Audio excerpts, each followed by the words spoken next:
Kwa majina naitwa Janeko Jenzi. Nataka kuongea na Wajaluo na sana sana watu wa ODM. Watu wa ODM naona mnabeba watu fala sana, lakini mimi nataka kuambia ukweli. Kama ukweli nauma, wacha ukweli waume. Mimi nataka kuambia hivi. Mimi mwenye alifanya nikajua ODM, wenye walifanya nikajua ODM ni watu watatu. Mtu wa kwanza ni Baba Raila Amolo Odinga. Mtu wa pili ni Babu Owino. Mtu wa tatu ni Edwin Sifuna. Hao watu watatu ndio nilifanya nikajua ODM, na hao watu watatu ndio waliniweka kwa hii ODM. Na hao watu watatu ndio mimi wanafuata. Lakini wacheni niwaambie hivi. Baba Raila Amolo Odinga alifanya nikajua ODM kwa sababu Baba Raila Amolo Odinga alitengeneza chama ya ODM. Na chama ya ODM ikakuwa kama boma. Tunaita hii ni boma. Boma ya watu wa ODM. Sasa Baba Raila Amolo Odinga alitengeneza hii chama. Lakini aliona ya kwamba nimetengeneza chama, lakini kina nani watalilia chama? Baba alienda akachukua watu wawili, Babu Owino na Edwin Sifuna. Na hao watu wamekuwa kama umbwa wa baba, wamekuwa wakipea hii chama security. For example, kama kuna boma na mzee wa hiyo boma anafuga umbwa, hawa umbwa ndio watakuwa wanalinda hiyo boma, watakuwa naekea hiyo boma security. Mimi watu wenye walifanya nikaamini ya kwamba ODM ni party, na ni party yenye naweza tegemea ni Babu Owino na Edwin Sifuna. Sasa nataka kuambia hivi. Kuna wezi wenye wameshakuja kwa hii chama yetu ya ODM na wanachukua advantage kwa sababu mwenye boma ameshakufa. Baba Raila Amolo Odinga ameshakufa. Na baba venye amekufa, hajaacha hii boma bure, ameacha hii boma na maumbwa wenye wanalinda hii boma, ambaye ni Babu Owino na Edwin Sifuna. Sasa mwizi ameshakuja akaingia kwa hii boma akapata watu wanyonge kwa hii boma. Sasa anataka kutumia hao watu wanyonge kuua hao maumbwa ndio achukue hii chama, ibe hiyo chama ende nayo. Nataka kuambia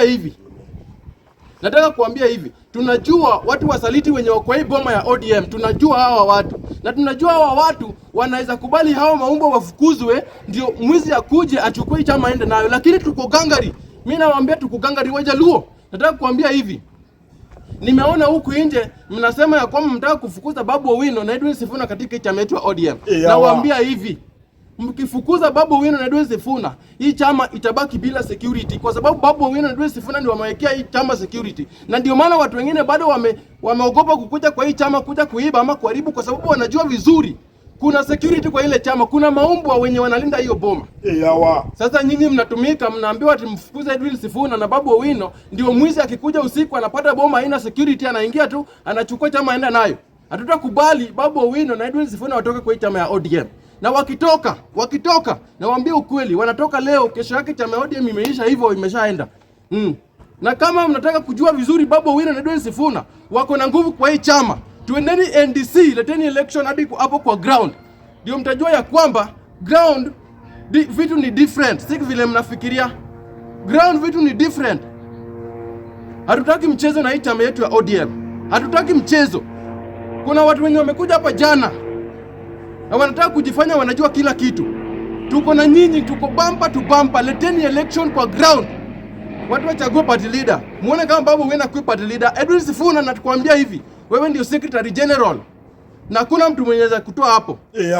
Wewe ndio secretary general mwenye tunajua mwenye baba alituacha nayo. Venye wanasema ati baba alituacha kwa broad based government na wataki hiyo haribike, ndio venye pia baba alikuacha kama secretary general wa ODM. Sasa mbona wanataka kukufukuza? Mbona wanataka kukutoa? Wacheni kutupima akili. Ati vitu yenye mnatuambia mnataka tufuate na sisi tunataka mtaki kusikiza. Maendeleo inaletwa huku nje. Lakini nyinyi mmeishi tu kusema tuko broad based government with zero development, zero empowerment. Nadhani sisi ni maumbwa. Sisi ni maumbwa. Hadi sisi tumesoma, tunaelewa laws, tunaelewa kila kitu. Hakuna penye imeandikwa ati kama usupport serikali upate faida ya serikali. Wacheni kutupima akili. Kila MP, kila mtu alete development kwao. Tutachagua mtu kulingana na development yenye amefanya, sio kulingana na mdomo yake, kulingana na sare yako, kulingana na development umefanya, vitu zenye umefanya. This time round nataka vitu za kuambiwa na zitafanywa. Tunatuambia nitafanya hii. Tutachagua mtu kulingana na kitu yenye amefanya. Unasimama kwa kitu yenye umefanya hivi. Unasema hii mimi ndio nimefanya hii. Ndio tunakuchagua. Tunakuchagua kwa sababu ya maneno.